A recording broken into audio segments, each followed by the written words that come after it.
आइए अगर मैं इस मॉलिक्यूल को ए मॉलिक्यूल नाम देता हूं, इस मॉलिक्यूल का अगर नाम ए है मीथेन का, वाटर का नाम अगर बी है या वाटर को बी बोलूं, SnCl2 को सी बोलूं और MnO4- को डी बोलूं, तो जरा बताओ ए और बी में क्या कॉमन है। अगर ए और बी की बात करें तो ए और बी में उसकी ज्योमेट्री कॉमन है। देखो है या नहीं है बोलो।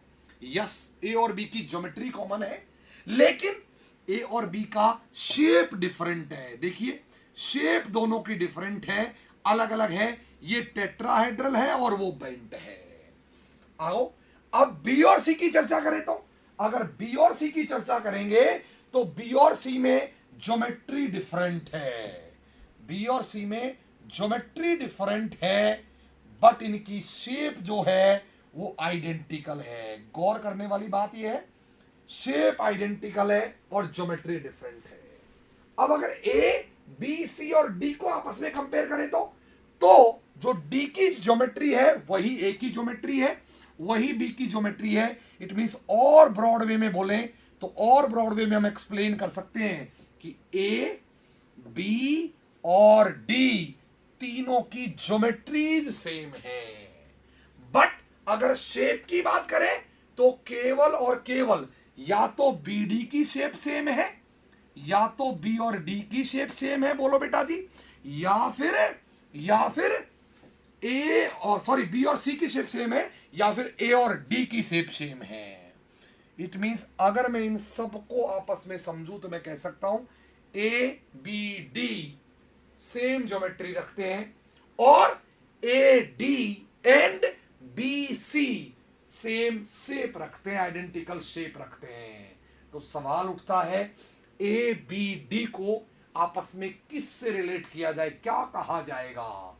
तो सुन लीजिएगा, क्लियरली सुन लीजिएगा।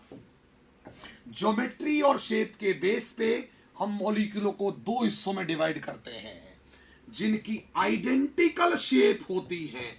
क्लियरली सुन लेना, जिनकी आइडेंटिकल शेप होती है, सेम तरह की शेप होती है, उनको कहा जाता, आइडेंटिकल से in fact same shape, same type of shape होती है जिनकी, उनको कहा जाता है आइसो स्ट्रक्चरल। आइसो शेप कोई वर्ड नहीं है, याद रखना। क्या बोलते हैं इनको? Iso structural. स्ट्रक्चरल कहते हैं इनको, आइसो शेप नहीं कहते हैं। आइसो शेप नाम की तो कोई चीज ही नहीं होती, इन्हें बोला जाता है आइसो स्ट्रक्चरल। और जिनकी सेम टाइप ऑफ ज्योमेट्री हो, जिनकी ज्योमेट्री सेम टाइप की होगी, electronic geometry, in fact electronic geometry कहा जाए, जिनकी इलेक्ट्रॉनिक ज्योमेट्री सेम टाइप की होगी, इन्हें कहा जाएगा आइसोज्योमेट्रिकल। आइसोज्योमेट्रिकल। तो क्लियरली समझ लीजिए अब पिछले एग्जाम्पल से, ए बी और डी तीनों की ज्योमेट्री आइडेंटिकल है। ए बी और डी यानी कि ए बी, सुनो इधर देखो ढंग से, ए बी और इसके साथ डी, ये तीनों आइडेंटिकल ज्योमेट्री के हैं, इसलिए ए बी और डी का जो रिलेशन होगा वो क्या होगा? Isogeometrical. A B and D को आइसोज्योमेट्रिकल कंपाउंड्स कहा जाएगा। और BC and A D, BC, B और सी देखो, बी भी बेंट है, सी भी बेंट है, और ए भी बेंट है, ओ सॉरी ए टेट्राहेड्रल है और डी भी टेट्राहेड्रल है। इट मींस बीसी यानी कि B C and A D को अलग अलग, इन दोनों को कहा जाएगा आइसोस्ट्रक्चरल, और इन दोनों को भी अलग से क्या कहा जाएगा? आइसोस्ट्रक्चरल। मींस जिनकी आइडेंटिकल शेप होती है, क्लियरली समझ लो, जिनकी आइडेंटिकल शेप होती है, B C are called isostructural as well as A D are called isostructural. दो तीन बातें सीखने की है यहां से।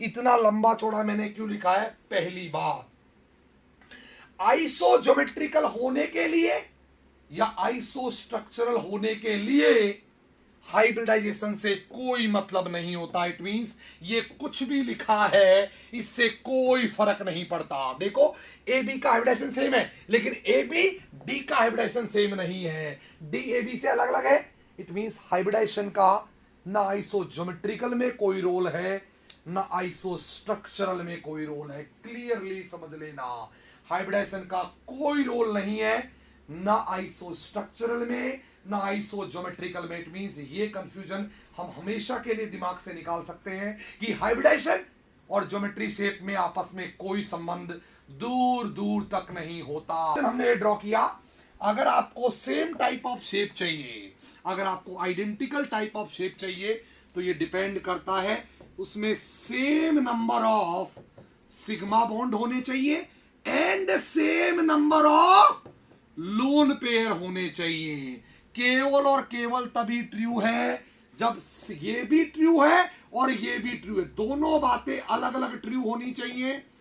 बराबर number of sigma bond, sigma bond भी इक्वल हो दो मॉलिक्यूलों में और उन दोनों मॉलिक्यूलों के बीच लोन पेयर भी इक्वल हो, मतलब 1 and 2 कंडीशन दोनों सेटिस्फाई होंगी, यानी कि सिग्मा बॉन्ड भी इक्वल चाहिए अपन को दोनों में, एंड और नहीं एंड लोन पेयर भी इक्वल चाहिए। अगर ये दोनों चीजें इक्वल हैं तो हम बोलेंगे भैया शेप आइडेंटिकल पाई जा सकती है। ऐसे केस में आप शेप आइडेंटिकल कह सकते हो। नंबर 1, नंबर 2, ज्योमेट्री आइडेंटिकल होने के लिए सेम स्टेरिक नंबर होना चाहिए।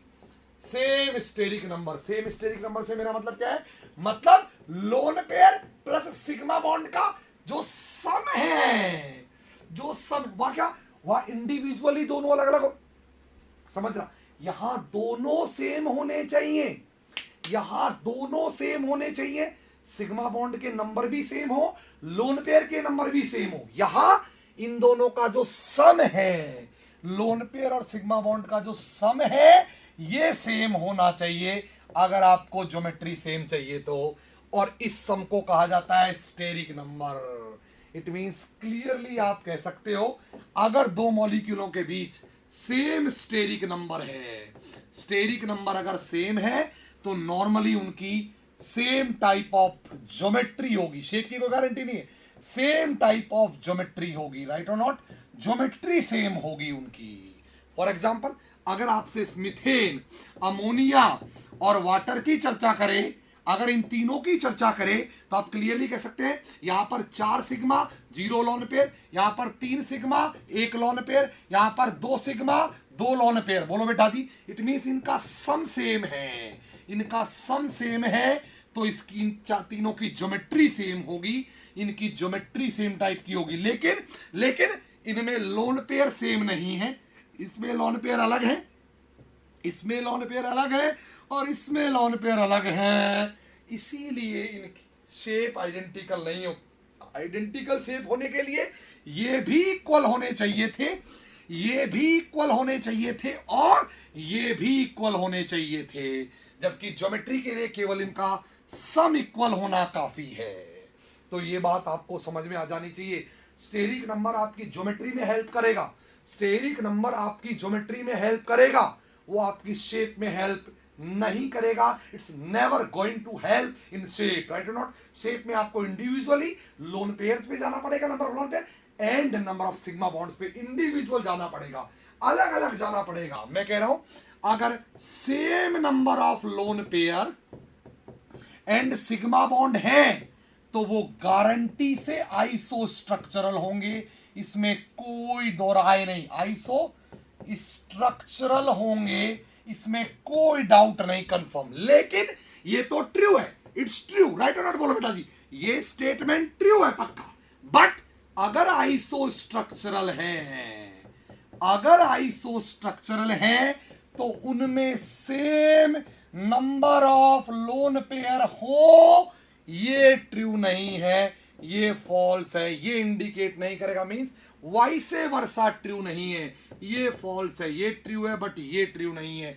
Iso structural different number of lone pair के साथ भी हो सकता है। तो ये बातें मैंने आपको समझा दी। स्टेरिक नंबर सेम रहेगा, ज्योमेट्री सेम रहेगी, ये कंफर्म समझ लीजिएगा पक्का।